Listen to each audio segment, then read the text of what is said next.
Ladies and gentlemen, Senior Advisor to the President, Ms. Valerie Jarrett.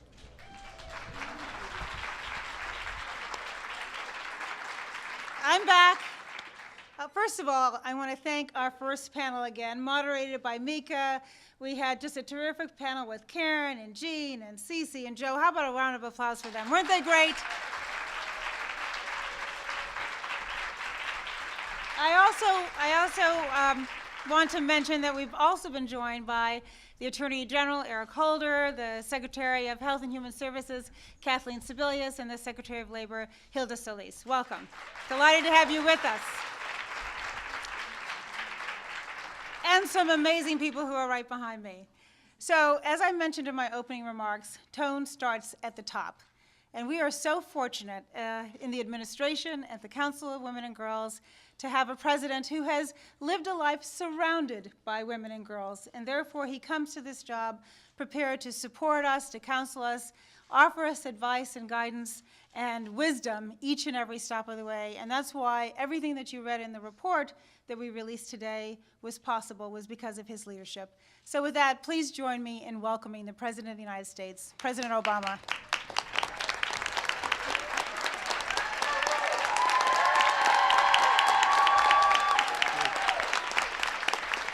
Thank you so much.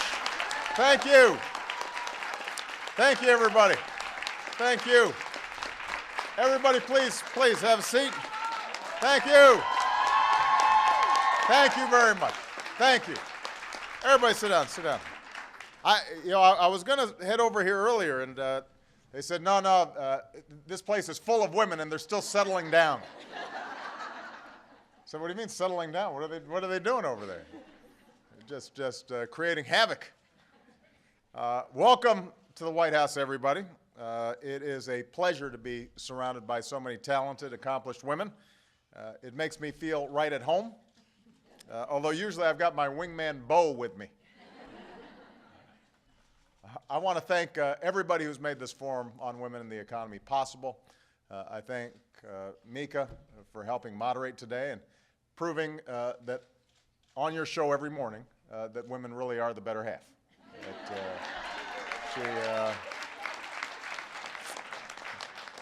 Joe's not denying it. He's not denying it. I want to thank the members of my cabinet and administration who are participating today. And I want to thank all of you who've come today lending your time and your energy to the critical cause of broadening opportunity for America's women. Now, right now, no issue is more important than restoring economic security for all our families in the wake of the greatest economic crisis since the Great Depression. And that begins with making sure everyone who wants a job has one. So we welcome today's news.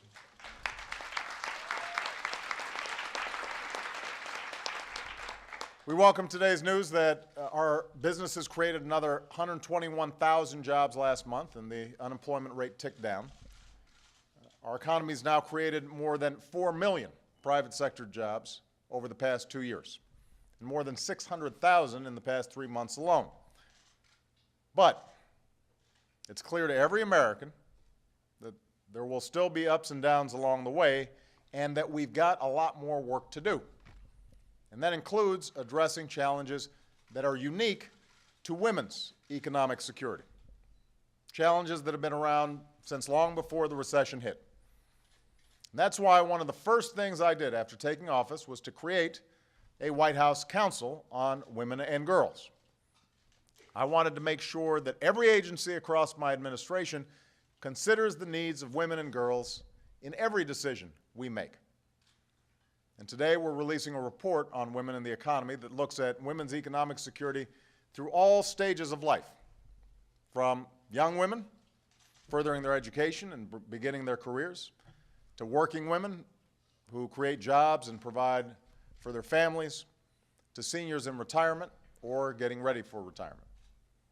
Now, there's been a lot of talk about women and women's issues lately, as there should be, but I do think that the conversation's been oversimplified. Women are not some monolithic block. Women are not an interest group. You shouldn't be treated that way.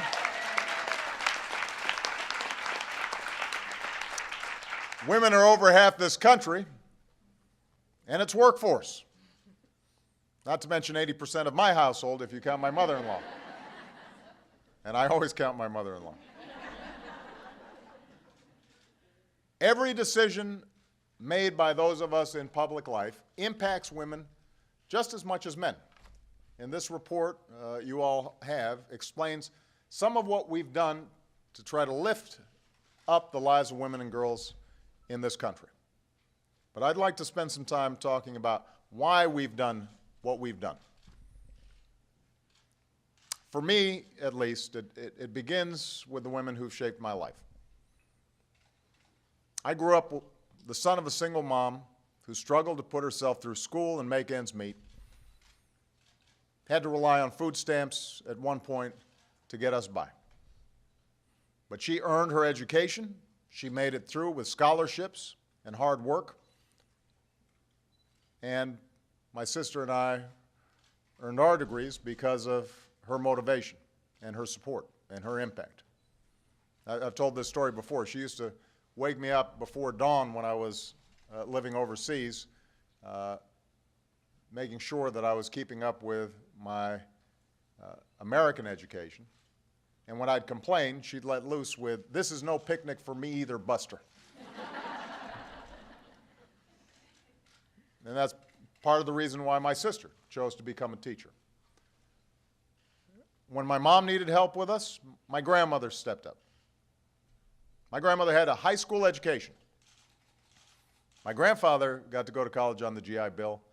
My grandmother wasn't afforded those same opportunities, even though she had worked on an assembly line, a bomber assembly line in World War II. Nevertheless, she got a job at a local bank, and she was smart and tough and disciplined, and she worked hard, and eventually she rose from being a secretary to being vice president at this bank. And I'm convinced she would have been the best president that bank had ever seen if she had gotten the chance. But at some point she hit the glass ceiling, and for a big chunk of her career, she watched other men that she had trained, younger men that she had trained, pass her up that ladder. And then there's the woman who once advised me at the law firm in Chicago where we met.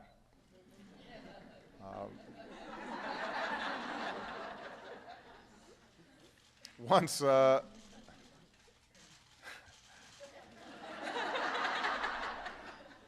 she gave me very good advice. That's why I decided to marry her. And once Michelle and I had our girls, she gave it her all to balance raising a family and pursuing a career. And something that could be very difficult on her because I was gone a lot. Once I was in the state legislature, I was teaching, I was practicing law, I'd be traveling. And we didn't have the luxury for her not to work. And I know when she was with the girls, she'd feel guilty that she wasn't giving enough time to her work. And when she was at work, she was feeling guilty she wasn't giving enough time to the girls. And like many of you, we both wished that there were a machine that could let us be in two places at once. And so she had to constantly juggle it and carried an extraordinary burden for a long period of time. And then finally, as a father, one of my highlights of every day is asking my daughters about their day, their hopes, and their futures. That's what drives me every day when I step into the Oval Office, thinking about them. Every decision I make is all about making sure they and all our daughters and all our sons grow up in a country that gives them the chance to be anything they set their minds to. A country where more doors are open to them than were open to us. So when I think about these efforts, when we put together this Council on Women and Girls, this is personal. That's what is at the heart of all our efforts. These are the experiences the prism through which I view these efforts. And that's what we mean when we say that these issues are more than just a matter of policy. And when we talk about these issues that primarily impact women, we've got to realize they are not just women's issues, they are family issues, they are economic issues, they are growth issues, they are issues about American competitiveness. They are issues that impact all of us. Now think about it. When women make less than men for the same work, that hurts families who have to get by with less and businesses who have fewer customers with less to spend. When a job doesn't offer family leave to care for a new baby or sick leave to care for an ailing parent, that burdens men as well. When an insurance plan denies women coverage because of pre-existing conditions, that puts a strain on emergency rooms, drives up costs of care for everybody.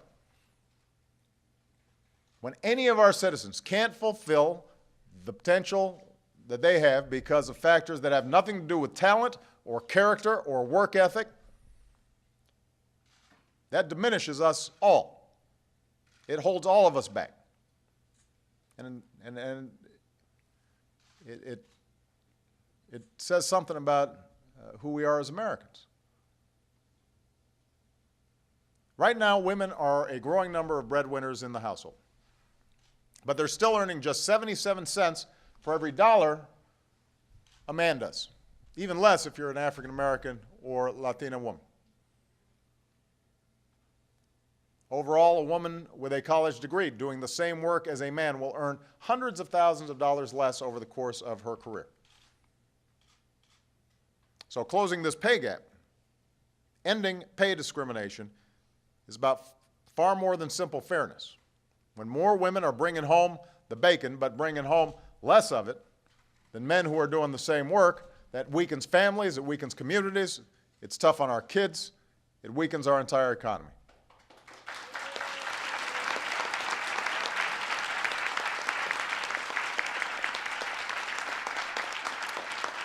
Which is why the first bill I signed into law was the Lilly Ledbetter Act, Fair Pay Act.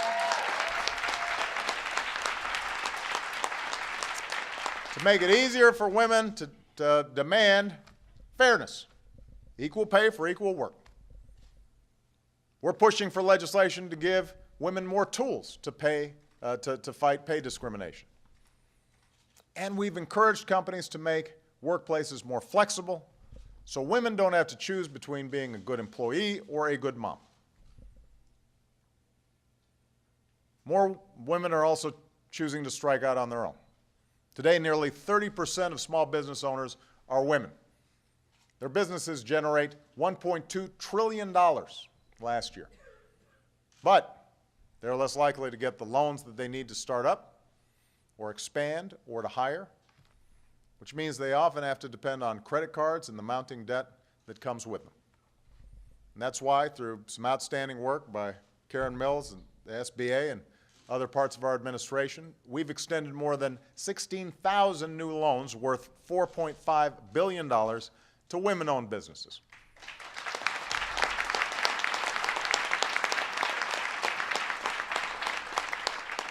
Not to mention cut taxes for small businesses 17 times, so that more women have the power to create more jobs and more opportunity. We're also focusing on making sure more women are prepared to fill the good jobs of today and tomorrow. Now, over the past decade, women have earned well over half of all the higher education degrees awarded in America. But once they get out of college, we still have a lot of ground to cover. Just 3% of Fortune 500 CEOs are women. Fewer than 20% of the seats in Congress are occupied by women. Is it possible that Congress would get more done if there were more women in Congress? Is that fair to say, Joe? I think it's fair to say. That is almost guaranteed.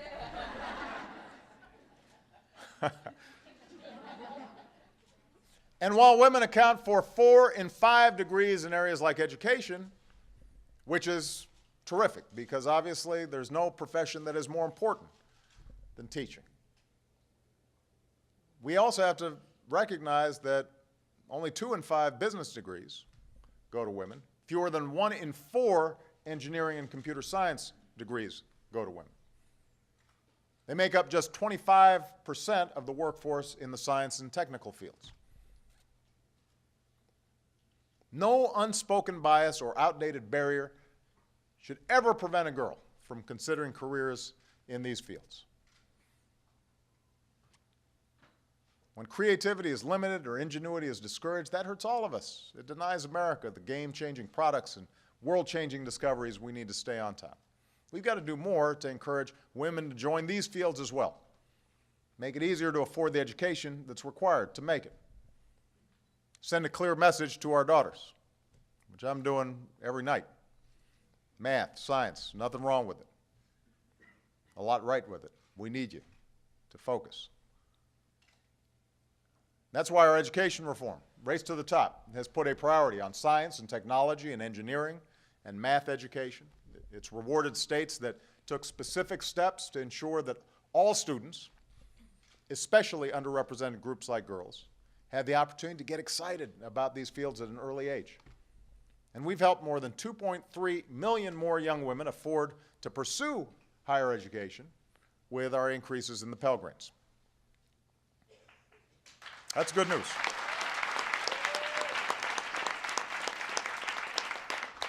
Another example, health reform. It's been in the news lately. Because of the health reform law that we passed, women finally have more power to make their choices about their health care. Last year,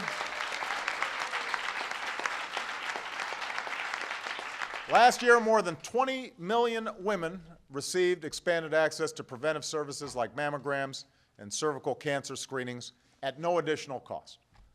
Nearly 2 million women enrolled in Medicare received a 50% discount on the medicine that they need. Over 1 million more young women are insured because they can now stay on their parents' plan. Later this year, women will receive new access to recommended preventive care, like domestic violence screening and contraception at no additional cost.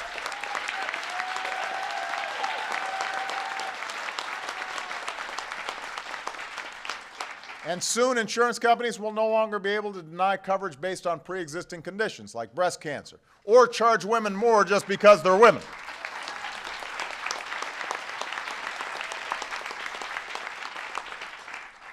We don't know, we haven't gotten on the dry cleaning thing yet, though. I mean, I know that that's still frustrating, I'm sure.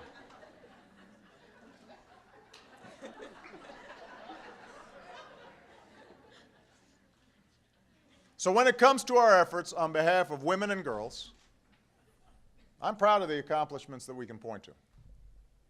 Yes, we've got a lot more to do, but there's no doubt we've made progress. The policies we put in place over the past 3 years have started to take hold. And what we can't do now is go back to the policies that got us into so many of the problems that we've been dealing with in the first place. That's what's at stake. When people talk about repealing health care reform, they're not just saying we should stop protecting women with pre-existing conditions.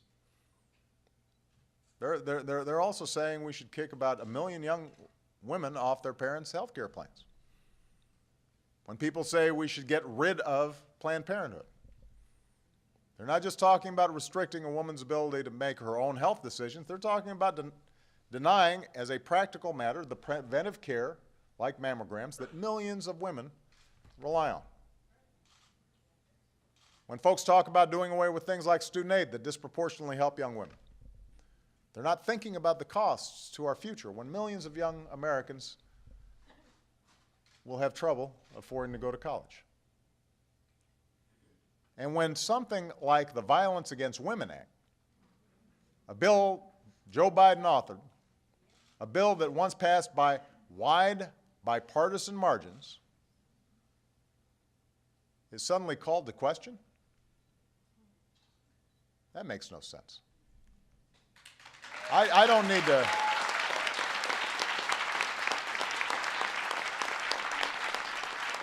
That's not something we should still be arguing about. Now, I don't need to tell anybody here that progress is hard. Change can come slow. Opportunity and equality don't come without a fight. And sometimes you've got to keep fighting even after you've won some victories. Things don't always move forward. Sometimes they move backward if you're not fighting for them. But we do know these things are possible. And all of you are proof to that. This incredible collection of accomplished women, you're proof of change. So is the fact that for the first time in history, young girls across the country can see 3 women sitting on the bench of the highest court of the land.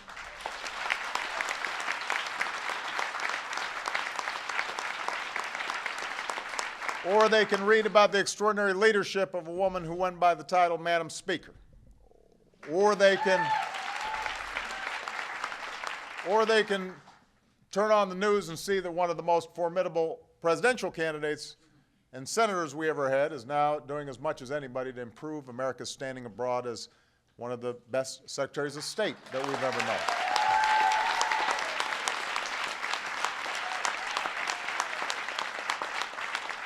And they can see that every single day, another 500 women, just like yourselves, take the helm of their own company right here in America and do their part to grab those doors of opportunity that they walk through and open them just a little bit wider for the next generation.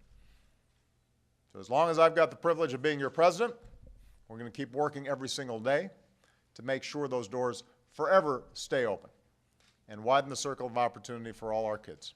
Thank you for what you do. Keep it up. God bless you. God bless the United States of America.